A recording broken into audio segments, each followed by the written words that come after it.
ഒരു മലയാള സിനിമ കണ്ട് ചിരി വന്നിട്ട് ചിരിക്കണോ ഇതിനൊക്കെ ചിരിക്കാമോ എന്നൊക്കെ തോന്നിപ്പോയ ഒരു അവസ്ഥയായിരുന്നു. മോഹിനിയാട്ടം സിനിമ കാണാൻ പോയ വിശേഷമാണ് ഇന്നത്തെ വീഡിയോ. അപ്പോൾ വീഡിയോ കണ്ടാലോ.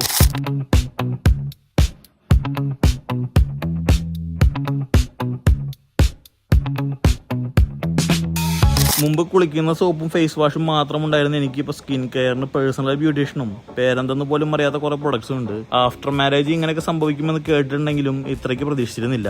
എന്തായാലും സിനിമയ്ക്ക് പോകാൻ വേണ്ടിയിട്ടുള്ള ഒരുക്കമാണ് നിങ്ങൾ കാണുന്നത്. രാവിലെ 10 മണിക്കാണ് ഷോ. നൈറ്റ് 3 മണിക്കാണ് ഞങ്ങൾ ജോലി കഴിഞ്ഞ് കിടന്നത്. അതിൻ്റെതായ ക്ഷീണം രണ്ടാൾക്കും ഉണ്ട്. അങ്ങനെ കുളിച്ചൊരുങ്ങി പുറപ്പെട്ടു. ഭരതനാട്യം മൂവിയിലെ സെക്കൻഡ് പാർട്ടായ മോഹിനിയാട്ടം കാണാനാണ് പോകുന്നത്. ഭരതനാട്യം സിനിമ OTT കണ്ടപ്പോൾ ആലോചിച്ചത് ഇതെങ്ങനെ സക്സസ് ആവാണ്ട് പോയി എന്നതാണ്. പിന്നെ എന്നെ പോലെയുള്ളവന്മാർ ഇതുപോലെ OTT കാണായിരുന്നുകൊണ്ട് തന്നെ ആവുമല്ലോ എന്ന് ഓർത്തപ്പോൾ ഒരു സിനിമാ പ്രേമി എന്ന നിലയിലും ഒരു സിനിമാ മോഹി എന്ന നിലയിലും ചെറിയ വിഷമം തോന്നി. അതുകൊണ്ട് ഈ പടം എന്ത് വന്നാലും തിയേറ്ററിൽ തന്നെ കാണുമെന്ന് ഉറപ്പിച്ചിരുന്നു. അങ്ങനെ ഒബ്രോമാളിലെ PVR എത്തി. ഒട്ടും ക്ഷീണം സഹിക്കാൻ പറ്റാത്തതുകൊണ്ട് 150 രൂപയും കൊടുത്ത് അവിടെ നിന്ന് കോഫി വാങ്ങി കുടിച്ചു. അതിന്റെ വിഷമം നല്ല പോലെ സൂര്യയുടെ മുഖത്ത് നിങ്ങൾക്ക് കാണാം. ഈ കോഫിക്ക് എത്രയാണ്?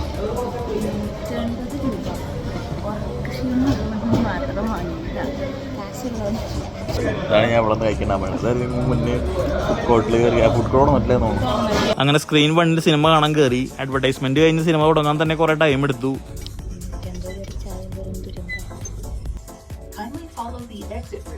അതിന്റെ ഇടയിൽ വന്ന സിനിമകളുടെ ട്രെയിലറുകളൊക്കെ കണ്ടപ്പോൾ ഇതൊക്കെ കാണാൻ ഇനി വരെ ലോണൊക്കെ എടുക്കേണ്ടി വരും തോന്നിപ്പോയി. എന്തായാലും പടം തുടങ്ങി എഴുതി കാണിക്കുമ്പോൾ തന്നെ ഫസ്റ്റ് പാർട്ടിലെ സീൻസ് കാണിച്ചത് നന്നായി. കാരണം ആ ഒരു ഫ്ലോയിൽ നേരെ പടത്തിലേക്ക് ഇന്നായി. സുരാജ് വെഞ്ഞാറമ്മൂട് വന്നവിടെ പടത്തിന്റെ മൂഡ് മാറി. ഹ്യൂമറും വെറും ഹ്യൂമറല്ല, ഡാർക്ക് ഹ്യൂമറും ഓരോരുത്തരുടെ പെർഫോമൻസും കാരണം ക്ഷീണവും മറന്നു, വിശപ്പും മറന്നു. സിനിമ കഴിഞ്ഞതായി ഒരു സ്ക്രീൻ വന്നപ്പോഴാണ് സിനിമയിൽ നിന്ന് പുറത്ത് വന്നത്.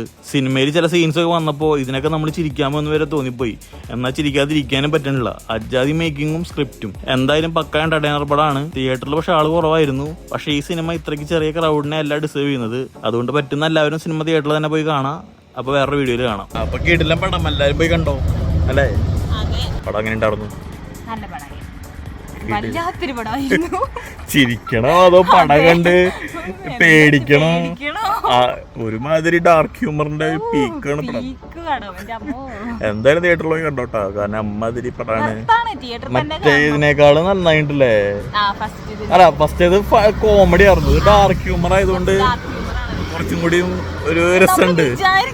അതെ, ചില വർത്താനൊക്കെ കേട്ടാ നമുക്ക് തോന്നി ഇങ്ങനെ തോന്നിപ്പോകും.